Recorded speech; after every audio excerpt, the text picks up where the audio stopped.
I just realized I didn't feel safe at all, ever. Well, at any moment I could be killed. I snapped and realized that and was like, fuck.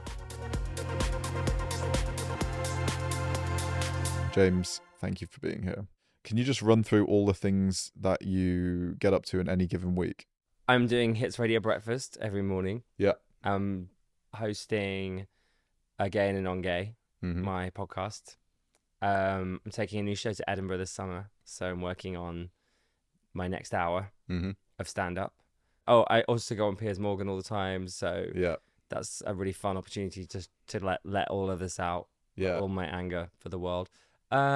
Just like shouting in his face. Yeah. I think that's it. Oh, going to the gym.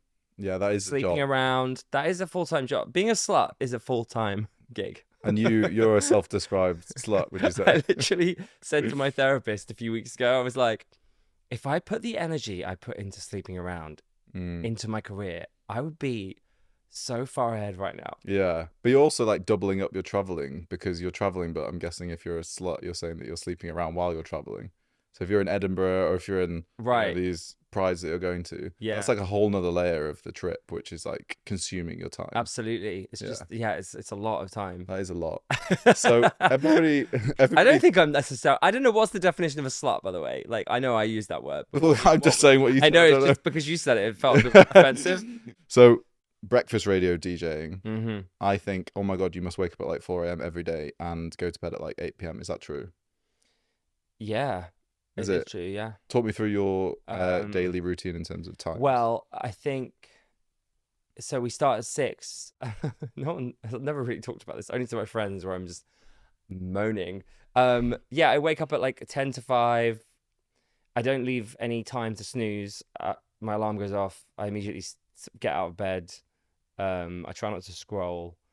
I go to work. I get there at like 6, and then literally I'm on air within like 3 minutes. And this is 5 days a week. 5 days a week. Wow. And then we finish at about 11 a.m. or midday, depending on what's happening, whether we've got like interviews with people. And then like do a leap or whatever, because they don't want to get out of bed early. So, they'll swing in at like 11 or just whatever. do a leap. Yeah. So anyway, we'll do that. So sometimes we leave at 11 or sometimes earlier, but mostly it's about 11. And then depending on whether I'm doing comedy that night, I will go home and nap. It's so hard to do earlies and lates. Yeah. Doing stand-up is really difficult because it's always late. So I have to make sure I don't book too many gigs a week. I try and really only do one late night a week. Yeah. Because otherwise I can't do it. I'm just so depressed. I need normally I would sleep for 10 hours a night, and I'm really only getting about 7. So do you go out during the week? Do you ever go out drinking? Not really. Or to parties or events or anything? As if. No, I hardly see anyone. No, I'm just working, I think. I can't date anyone because I don't have time. And I don't really want to anyway, to be honest. It feels like a waste of time. But it doesn't seem like a very enriching experience, just getting up, going to work, napping, going to the gym, and then going crazy at the weekend, fitting everything in. But are you happy and enjoying it? Yeah. I am actually. I am really happy. That's good then. I'm really happy, yeah. That's great. I mean, I miss spending time with my dog because... Oh shit, you got a dog? Yeah, well, my mum looks after him at the minute. Right, okay. It's just too difficult to do everything. How much information do you want? Well, how did you start recording your own voice? Did you fill in one day? Was it one of those stories that like, Tony was sick, so I read the weather and then someone liked my voice, so then I ended up on the radio? Do you know what I mean? No, not at all. I mean, how honest can I be here? Very honest. I think, so I've only really just remembered that this had happened. So I haven't really said it out loud other than to friends, but I find it kind of funny. But basically, I think what happened is I was pretending I was on the radio at home all the time. And then I was in the chat rooms or whatever. And there were some other gays that worked in radio that were in the chat rooms. So I chatted to them. And then eventually, after doing work experience at legitimate places where I wasn't on air and stuff, I ended up wanking off one of the program controllers for a radio station. And he gave me a show, but I didn't quite clock that was abuse until relatively recently. I just sort of assumed it was like, oh, this is fun. But obviously... Oh, wait, it wasn't a consensual... Oh, I mean, I think it was consensual, but I mean, is it consensual? You're 17, they're like 30-something. Is that consensual? So he kind of said... Yeah, well, if you... it was never labeled like that, of course. It was like, oh, do you want to do a show? You can stay at mine if you want. Fuck. So there was a bit of that. but I feel like that's probably quite a widespread issue for a lot of people. And it's not just women that experience that, of course. Wow. I think it's also gay men, and I know straight men that have been sexually harassed at work in radio as well. So not necessarily recently, but it's certainly something that I think has happened. So yeah, but I don't believe that's why I ended up being on the radio full time. I was awful then, like absolutely terrible. But I kept going, and I kept little by little getting gigs, and then like on my merit, of course. And actually for a long time I wasn't on the radio. I was in the background doing producing. Yeah. So yeah, I don't really like being recognized, which keeps happening at the minute. Wow. Finding that a little bit overwhelming. So yeah, it's kind of weird. So I'm in this like self-destruct situation with my career where I'm like, I really want success, but at the same time I also want to be at home. Yeah, I mean, it's really hard to be on TV or be on the radio or producing content or being on a stage, stand up, and the aftermath of that is people know who you are. Yeah. You get attention, people stop you on the street, they like what you're doing, they don't like what you're doing. Yeah. So how do you navigate the balance of that in terms of you have to put yourself out there more, you have to build up your fame and profile to get your work watched, seen, heard, recognized? But if you don't want people to know who you are... I do. I think it's like a shit or get off the pot situation. Right. It's like, if that's what I want, I have to do that. So I've just kind of accepted that that's where I'm going. Right. But also, in general, I think I've only ever really wanted to do broadcasting or comedy to make other people feel something or feel good. So if I'm achieving that, if I'm making someone's world better by playing their song on the radio or just saying hello to them or making them laugh, then I've won. What sort of like reaction would you not like in public? You said recently people have come up to you. Like, what's like an example of like a bad reaction? I mean, there is no bad reaction really. I just have this thought in the back of my head where I think at any point someone could throw something at me or scream at me. Is that normal for gay people? I think to an extent it is. It depends. Like, I think in the zone, like not in my zone, but in the zone in terms of geography. If I'm walking around an area I don't know or I don't feel safe, then yes, I do feel a bit like that. Yeah. Particularly if I'm going to be holding my boyfriend's hand or showing affection to a guy on the street, then absolutely yes. But yours is obviously layered with the fact that you're recognizable to other gay people, but also non-gay people because they've seen you on YouTube or heard your voice on the radio and stuff. So then they know who you are even before you've opened your mouth. So I did a gig last night and I said I was really hot, so I was like, "Oh, should I take my jacket off?" And then this guy at the back of the room shouted, "No."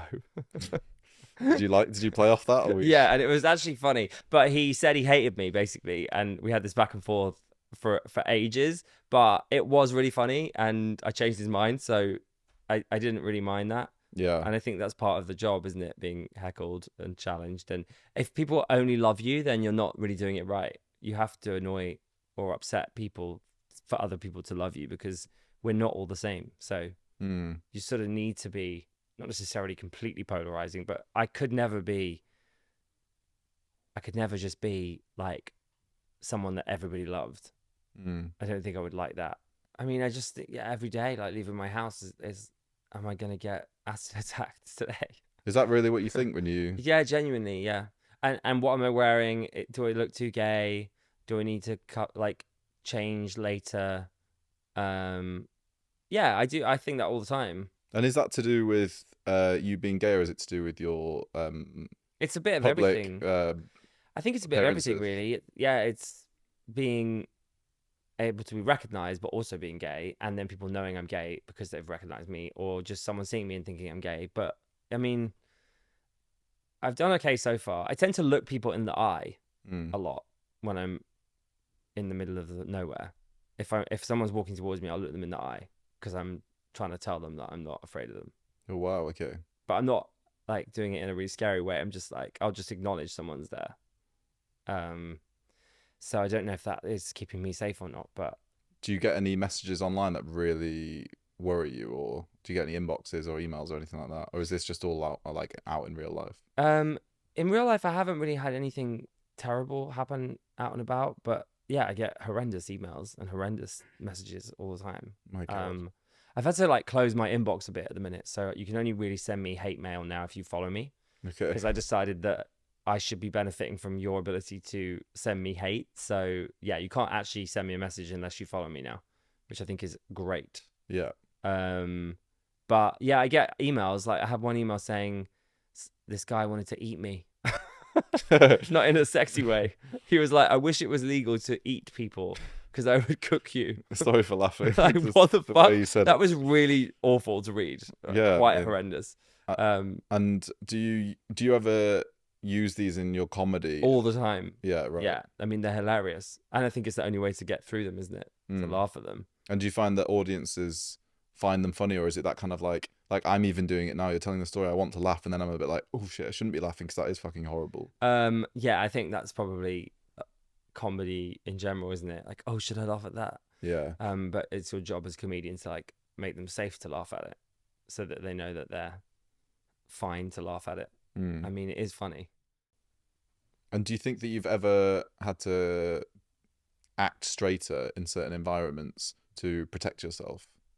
Have you ever hid your sexuality? Maybe when you're abroad, you've like thought, oh, okay, I need to like rein in a bit more, or have you ever felt like you've had to hold back or even not come out to people?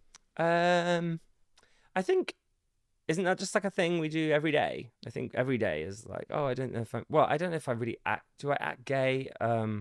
Such a loaded question, because that is a loaded question. So to give you an example, if a barber's cutting my hair, yeah, and he's asking me about the missus or what football team I support, I will go along with it just because I don't want it sounds so bad. I don't want the awkward interaction of coming out to him when I'm there for 20 minutes. I just want to get my hair cut. If he has a bad reaction, he's going to give me a shit haircut, or he'll go silent or something. So I'm just like, yeah, no, I don't have a girlfriend. Yeah, I can't be bothered to come out. Do you know what I mean? Yeah. Do you ever get those like mini moments like that? I do. I think I'm similar. I wouldn't play along. Like, it happens a lot in taxis abroad, doesn't it? Oh, all the time. What's your football team? Yeah. And I just reply, no, I don't like football. I just cut it off straight away. Right. They normally just laugh and then that's it. We don't speak again. But I'm just like, no, I'm not. I don't like football. Thank you. Yeah. I don't have a team. Or if they say, have you got a girlfriend? I'll say, I'm single. I'm really good at cutting conversations down. If I don't want to have a conversation, I'm quite good at just ending it, I think. That's good. Yeah, I've learned that.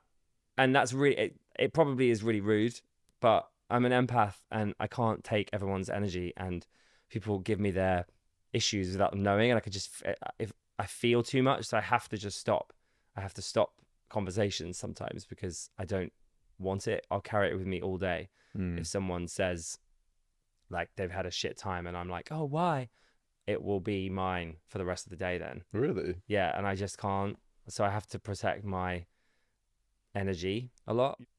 What's a good strategy then if somebody's like really giving you quite a lot at maybe like a party or whatever, like a social setting, and you're finding it quite exhausting?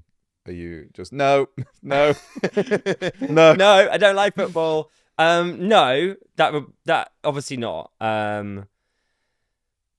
I'd probably say something like, well, I really hope you've got some good friends around you and that you're getting some help. I need to get a drink. Right. But if it is a good friend, then you would lend. If it was a friend, that's someone I don't know. If it was a friend, then of course, yeah. Well, let's talk about one of your good friends, Dan, who's the non-gay and you're the gay in a gay and a non-gay. Yeah.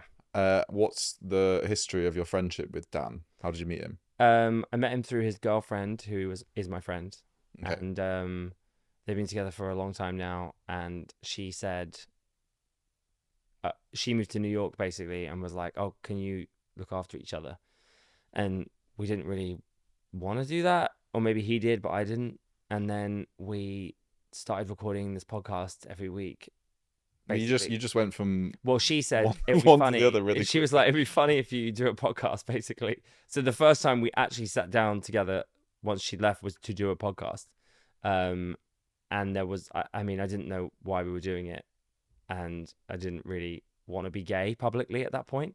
So I was a bit embarrassed about it, but I called it a gay and a non-gay because that was the only thing I could think of, because that's what we were. Yeah, it's been a journey. Wow. And Dan, to have signed up for this originally, he must be like a really sound guy, because if a gay said to a non-gay, I'm going to use this language because that's what you guys have done. Yeah. Said, hey, let's do a podcast where I'm going to talk to you about like LGBTQ stuff, and you're going to ask me questions on it, and we're going to make you maybe look a bit ignorant in some parts, but as if he would never look ignorant. Well, you know, like he's asking you a lot, isn't far he? too cool. But he must be quite brave even to have these discussions, because quite a lot of straight people wouldn't put themselves in the firing line to be, you know, made uncomfortable and have to discuss things they've never thought about before. And yeah, it's massively brave, I think, for him to, and in the entertainment industry as well, to be able to just be there as this, you know, as a leading LGBTQ plus podcaster, even though he's straight.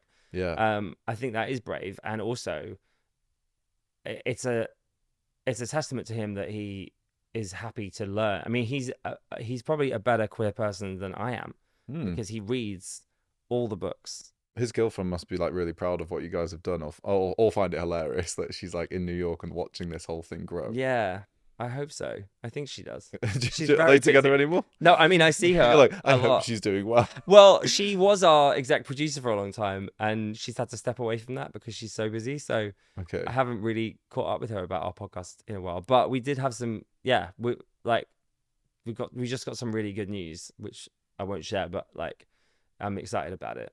And so I think we're probably all very proud of what we're achieving. Absolutely. Yeah. Talking about straight, gay, non-gay. Yeah. In terms of like when people throw the word straight acting around, so gays that are straight acting versus non-straight acting. Straight acting. Yeah. So I'm like, are you straight acting? I think with certain people, yes. I feel like you are, yeah. With certain people, yes, and then in certain moods, no. Okay. But yeah, so I don't know, like it kind of fluctuates. Are you straight acting? I don't want to be. I hope I'm not, but I don't know what that means. So I would guess that means I'm not. I think that, yeah, I don't know. Am I straight acting? No, I don't think I'm straight acting. I think I can pass as neither, if we're going to use binary terms, but I don't think I'm straight acting. Like if I just say hi to someone in the street, I'll be like, oh my God, hi. Yeah. You know, I will jump up in my voice will go more gay. So even talking about being gay, I'm moving my hands. So me and my friend were saying earlier, gay guy, he bumped into a security guard at the post office, and because he's so used to saying babe to like gays, he went, oh sorry babe, and then looked at the security guard, like gave him a really funny look, and he was like, oh sorry mate, and then kind of oh God, that's off. Even worse. And then we laughed about like the difference between like switching between babe and mate. Yeah. So, like if I'm with like if I'm like filming something and there's a straight crew member, I'll be like, oh mate, will you just pass me this? But if there's a gay crew member, I'll be like, oh babe, like, hey, how you doing? That's the sort of thing I'm talking about. It's that sort of like moving between the two. And it's like, why can't, and this is a personal thing, I'm not saying why can't everybody, but why can't I just feel comfortable to say to the security guard, sorry babe, and then walk off in that way? Like, would you say you're the same with everyone? No, but I wouldn't say mate. I would feel so uncomfortable saying mate, or I'd literally laugh immediately if I said it and then explain why I was laughing. Do you not use the word mate? No. If I said it to someone, I would laugh and say, oh my God, that's so funny, I just said mate. No, I never say that. I don't think I would say babes to anyone I didn't actually know. Yeah, I think that's probably right. I'd probably just say thanks.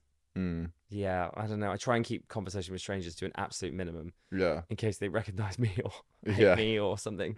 Just hood up all the time. Thank you. And yeah, just be really pleasant and kind. But no, I don't want to be straight acting. So talking about some of like the positive aspects of gay life, what's like your favorite parts of being gay? What is my favorite part of being gay? I mean, I love that I don't have to worry about being manly, or I don't have to listen to Kings of Leon, or go and see Snow Patrol. I can scream my head off at a Lady Gaga concert, or get excited about a new Taylor Swift song, or relate to Taylor Swift's femininity, I love that. I love that we're free to cross the binary way more than straight men are allowed to. They don't realize how suppressed they are. Like, they're definitely a victim of the patriarchy as well, and they don't see that. So I think as a gay man, I'm not necessarily, or at least if I am, I'm able to see that I am and work on it and free myself from it. I think that's such a gift. And would you say that Dan is ever jealous after he's learned so much about the gay community? Does he ever go, oh, do you know what? Fuck, my mates never do this fun shit. Being gay, being straight is a stale, or does he say things like this? I think you'd have to ask him, but I definitely feel as though he thinks or feels like all his mates are busy with their misses. I'd say that's a feeling I get from him. I'm not saying that's an exact quote because he would crucify me if I misquoted him. But yeah, I think I get that vibe. Yeah, definitely. Right. Haven't you just come back from Gran Canaria Pride? Pride, and that's, yes. Maspaloma's Pride. Right, that's slightly early. And how was that for you? It was amazing. It was really cool. I don't know why we have Pride here. It's not hot. It's so much cooler in a hot climate. Yeah. It's honestly amazing. It was so great. Everyone was just like living their lives. It was quite funny because there was a lot of tourists there that aren't, because I did wonder who goes to watch this parade. And it's just people coming out of their hotels being like, oh, didn't know this was happening. Was it your first time in Gran Canaria, or had you been? No. Okay, well, I don't know. Look at me. Does it look like it was my first time in Gran Canaria? There's plenty of prides in the world. You might be ticking them off one by one. I'm not, but I have done a few of them. Yeah. But it was definitely up there as one of the best, I think. So you're single at the moment? Yeah. What's your recent history in terms of relationship? I had a 3.5 year, 4 year relationship. A few that were like a year, maybe a year and a half. Yeah, that was your longest ever relationship. Yeah. Was it? And were you living together? Yeah. How was the experience of living with him? Awful, because he was abusive and violent, and that was very surprising and not at all convenient, really. Oh my God. So yeah, pretty bad. No, he's actually a very wonderful person. He just hadn't dealt with some shit, and I think I was just in the way. Which is obviously heartbreaking, but I don't have any.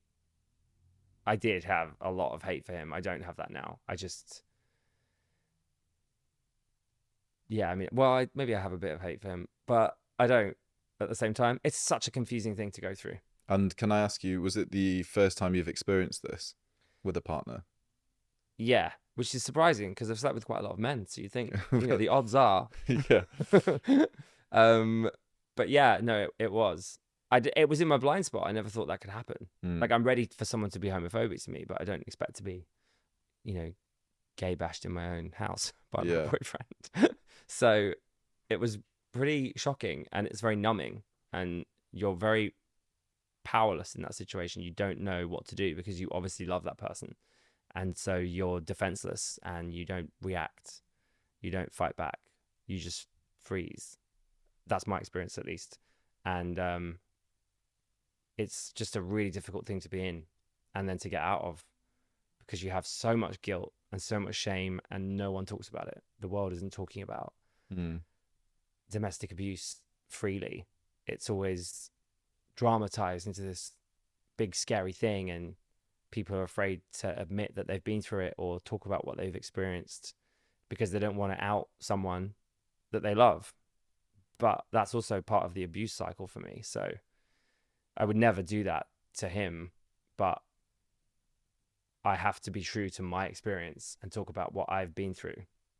And were you talking to people during, or was this something which... No, of course not. Because why would you tell someone that you want to get married to? Why would you tell your friends that someone you might want to marry has done that to you? You immediately cut your friends off from the person you love. So of course you don't tell them. Yeah, it's hard, obviously, because what you're saying is that you're being abused, but in this, you're protecting. But you also don't know you're being abused.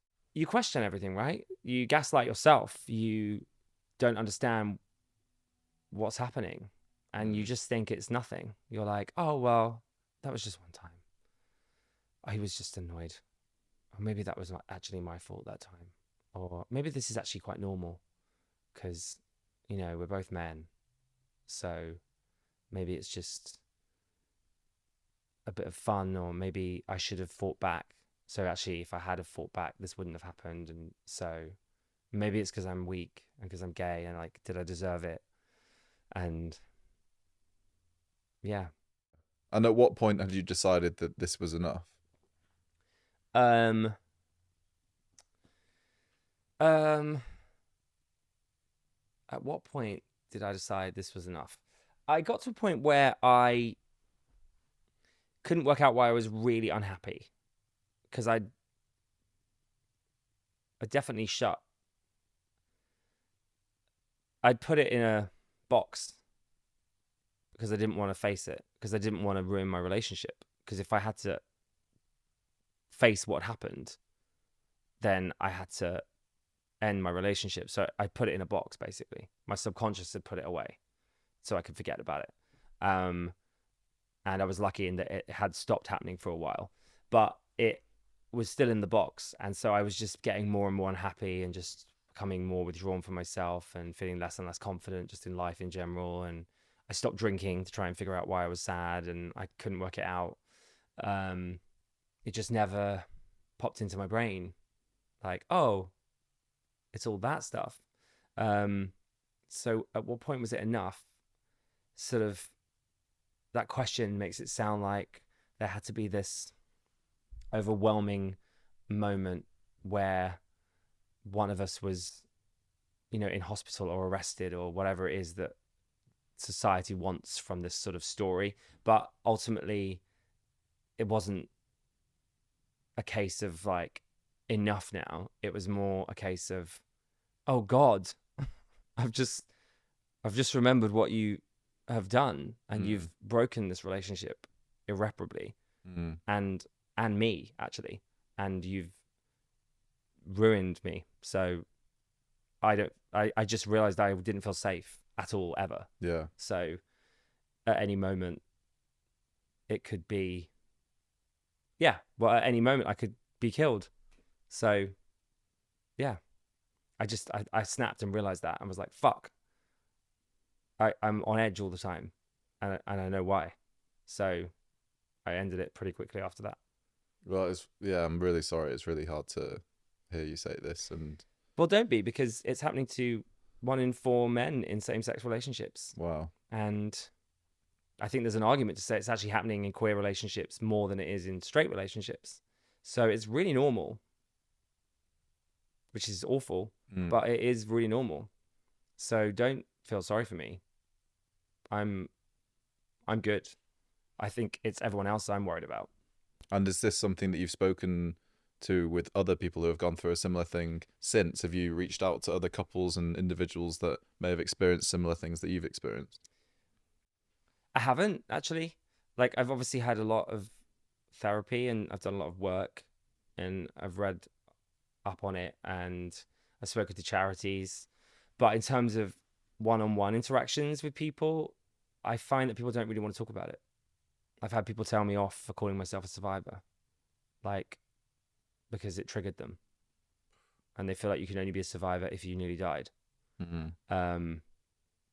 But then it's just such a crazy. It's crazy to have to put rules on words like that. But it transpired like he just didn't feel comfortable admitting what he'd been through, so I triggered him, which I get. I think that's why I'm happy with my new hour, because having done work in progress shows already, and it is really funny, by the way, but I've had people come up to me and say, oh, thank you, I've never spoken about what I went through, and you've inspired me to do so. So I've got a little post-it note board at home with like reviews from real people that have seen it and said something that's been lovely, like how much it's helped them. So I think that's my main focus at the minute, is just like, yeah, knowing the reason why I'm doing it is to help people, even if it's only 5 people, to be able to talk about it. Turning this into comedy. Yeah. How do you go from something as traumatic as that and make a comedy show out of it? My question is, like, how are we going to talk about this in a funny light? So can you tell me a little bit about this new hour? Yeah. Well, I mean, it's obviously not funny. Abuse is not funny. Violence is not funny. So it's been really challenging, but also super interesting in terms of comedy writing to figure out how to make an audience laugh at this level of trauma. And you hear people talk about punching down in comedy, right? I'm sure you saw that comedian Matt Rife make a domestic violence joke a year or so ago. No, I didn't. A year ago No. on his Netflix special. I mean, he's a very funny comedian, but he opened his Netflix show with a joke about how a woman in a restaurant deserved a black eye because her food was shit. And he got in loads of trouble for it, and he doubled down on it and was like, fuck you, wokies. Personally, I think that joke's very 1975, not the band. I think it's like so old. Like, what you can do so much better than that. It's embarrassing. And also there's so much victim blaming in that joke. You're saying a woman deserved to be hit. What the fuck is wrong with you, dude? Like, that's not funny. That's deeply embarrassing. Awful. It tells you so much about a person that they want to make a joke like that, and it just shows a complete lack of understanding for what people are going through in real life. And the statistics are so high. That is so many people. So I think I've learned from that, and I've learned from some of my favorite comedians as well, and just like watching them deal with their trauma and talking about their stuff. And it's not about laughing at violence or what happened to me. It's about how I've reacted to it and how I've healed to it, if that makes sense. Like, so the comedy is in my journey, finding myself there, getting myself out of it, and how I now see the world because of it. To be honest, I did a work in progress the other day, and I absolutely hated it because I was watching. You don't realize when you're a comedian, you actually see the audience. So you know, like, they're watching you, but I'm actually watching them, right? So I can see their faces, and it's been really horrible seeing them look sad. Oh, really? I don't like it. I'm like, stop looking sad.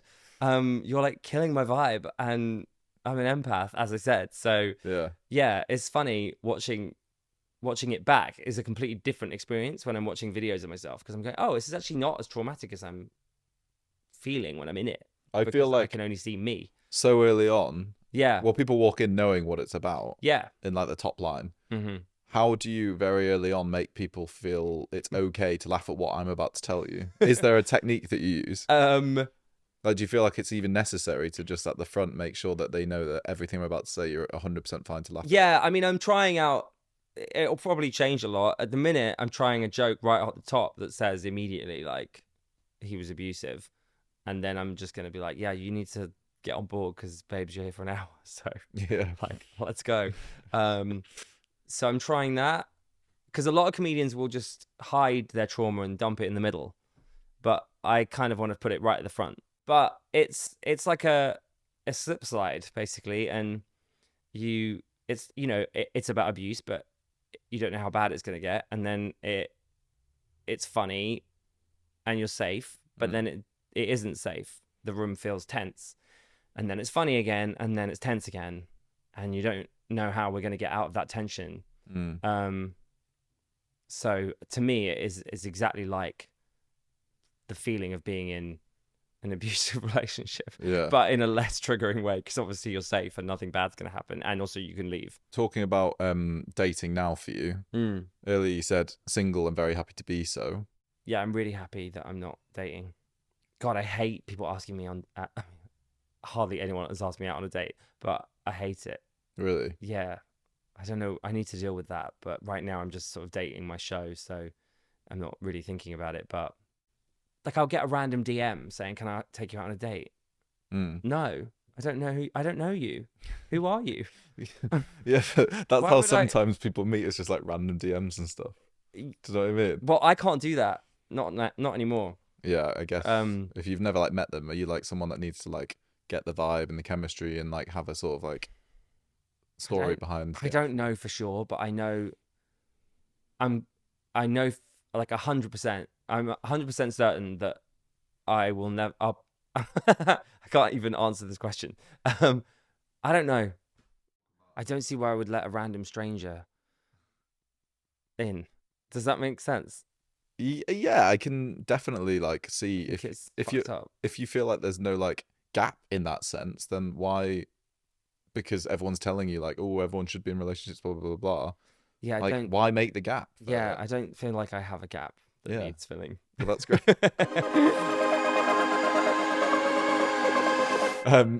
Well, speaking about men in your life, so you appear on Piers Morgan quite often. Not saying he's like the special guy in your Oh, life, he's but so special. I feel like you make quite a lot of jokes with him, like when you're actually doing the YouTube show, which is funny because there's actually like a bit of banter between you two. Right. Would you agree with that? A bit of back and forth. Yeah, I mean, I think I give as good as he gives, right? Yeah, absolutely. So, yeah, I don't take his shit. Yeah. So how has it come about that you've become quite a regular panelist on that show? My ex was actually like quite a big fan of Piers Morgan. So when Piers Morgan invited me to go on his show, or his producers got in touch, obviously I thought I shouldn't really do that because that's everything I disagree with. Like, you're feeding the beast if you go on a show like that. Yeah. But then my ex really loved him, and so it was a really good opportunity to like hit back, basically. So I sort of did it, I think, with that in my mind, knowing that I could take out some revenge on him. Like, weirdly, Yeah, like in a safe space. it's almost like you know he's watching. Yeah, but also Piers just represents all of those people that think they're right. You know, all of these, not everyone, but he represents a lot of people who are right wing and think all this nonsense about women's spaces and people that think you shouldn't use people's correct pronouns. And so, and as a gay person, as I said, we're always like on a war footing, and I have that in me where I want to fight back and tell them they're wrong. Yeah. And annoy the fuck out of them. And so he gives me a really good opportunity to do that. So you're sometimes one of the only people on the lineup that is LGBTQ. Sometimes there's even 5. Even left wing, I would say. Yeah. Sometimes there's 5. Or even middle. So yeah. Sometimes like Piers would get like his like, you know, allyship like next to him, and then there'll be you on the end block. Some people might watch that and go like, James, I can't believe you're even putting yourself in the firing line. So to answer that question, what is making you go back and being that person that is in that lineup? And well, if I'm not there, who the fuck is gonna defend? Who's gonna defend us? I don't think that's an option. I'm not saying it has to be me. It can be anyone, but someone has to be there. Otherwise, we're not getting a voice. And that seems worse to me. I think I grew up looking at people like Peter Tatchell, who I've learned more about as I've got older, to be honest. But if it hadn't been for him screaming at people, turning up, and lesbians invading Parliament, or people breaking into BBC News and screaming down the camera, gay people, if it hadn't been for any of those things, if Peter Tatchell hadn't outed secretly gay bishops, like, would we all have the rights that we have today? I'm not sure that we would. I think if we'd have all just stayed silent and sat still and gone, oh, well, we can't win, so I'm not going to enter that room, then I don't know if we'd have our rights. So yeah, I'm going to fucking show up. But people constantly say that, like, oh, I can't believe you're doing this. It's embarrassing. Why are you putting yourself in that position? You're never going to win. I'm like, well, yeah, but that's not really the attitude, is it? You're never going to win. So should we just not bother then? What should we do? Just, like, what do you mean we're never going to win? That's terrible. I'd much rather try. Well, you must be I mean, I know I'm never going to win, but I'd still rather try. But actually, that's not true, because I am winning, because I get messages from people saying, oh, I don't really agree with everything you say, but I agree with this thing. Or I'm glad that you're there, even if I don't agree. And that tells me something quite important. Like, these people, we aren't in a world that is left or right. And we like to think we are online, but we aren't. We're in a world of people that are just happy going along with their everyday lives, and they meet lots of different people, and they love the diversity of the world, because that is the normal human experience. But online, everyone is like violently left or right. But that's not everyone's experience. That isn't normal. That's just online. So if you don't have someone in the room trying to be that person that represents everyone, then you've lost. Do you subscribe to the left and right, as you say? Not that really. Sort of like terminology. Only like in a jokey sense, you know. And I think everyone would think I'm like super left, and I guess I am, but I'm also very in the middle. I'm too empathetic to be one way or the other. Yeah, you must be quite strong though to come up against people that watch Piers Morgan. Typically, would be agreeing with him because that's the reason they're watching it. Well, not necessarily. You don't think? No, because I get so many gay men that are in my, not just in my friendship group, but close to it, that go, "Oh my God, I love you" on Piers Morgan. And then I don't know why they're watching it. At first, I was really scared. Like, God, are you secretly really right wing? But there are conversations there that are important. Yeah. Sometimes. So, but this opens you up onto another level of people who wouldn't have known who you were, and now they do through the show, and they violently disagree with what you're saying. So would you say that you have another gateway of negativity towards you online through being on Piers Well, yeah, Morgan? I'm still it's an abuse cycle, isn't it? I'm getting abused online now rather than at home. So there's, yeah, I mean, that isn't lost on me. Yeah. I think that's kind of ironic and funny. There's something funny about that to me. To me, that's a gift for comedy, because it's bizarre that I'm now deliberately opening myself up to abuse elsewhere. But we do that a lot. We try to resolve problems that we've had in our past to try and like cure traumas. So I'm just doing it. I'm along for the ride. You look sad. Why do you look sad? No, because sometimes I don't know if I can. Again, it's like your comedy show. When you talk about certain things, I'm like, I don't know if I can laugh right now. I don't know if I can smile right now at what you're saying, because, like, yeah, you're making a joke, but also it's actually quite serious what you're saying. What am I saying? It's just then you were like, oh, it's like the abuse cycle. Oh, but it is, right? But then like you make it, then you're like, actually, it's quite funny, and I'm like, it is kind of funny. I'm like, I'm like, oh God, sorry. I think it is funny though, because, why is that funny? Because it's not real, is it? It's not actual abuse. It's just someone saying some bullshit off a keyboard. Like, they're just sat at home in their gaming chair, hating their lives. They're repressed or whatever, and they feel they haven't read a book about queer lives. They don't understand. They think I'm throwing it down their throats. So they've got, I would say, a very base level of intelligence about the world. They're just stuck in their corner, and that's cool. I'm happy for them. So they're just abusing me because they need to let it out.